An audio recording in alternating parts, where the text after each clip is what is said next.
سلام الله عليكم. اسمحوا لي أن أقص عليكم نكتة. يحكى أن أسرة تقول عن نفسها مسلمة، الأب والأم والأبناء، وربما فقط الزوج وزوجته، يجلسون معا في الصالة أمام التلفاز. وماذا يشاهدون في نظركم؟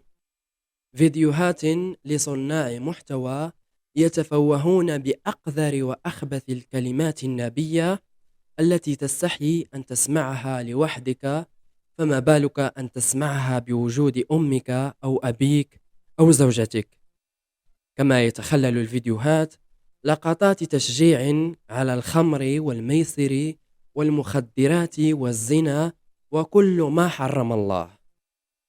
الآن الجانب المضحك من النكتة: هؤلاء الناس يتابعون هذا المحتوى لأنه على حد قولهم ينفس عنهم، أو بمعنى أدق بالدارجة المغربية وكما جاء على لسانهم يفوج عليهم. بالله عليكم، ما هذا العبث؟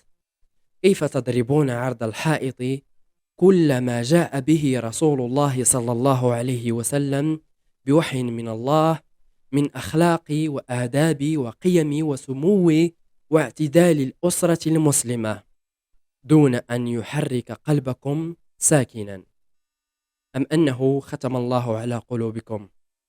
وإلا كيف تسمون أنفسكم مسلمين؟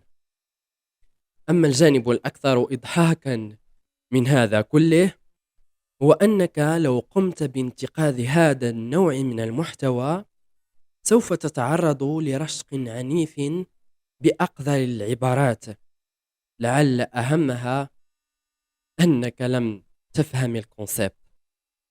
فاللهم اجعلنا وإياكم ممن لم ولن يفهموا هذا الكونسيبت القذر.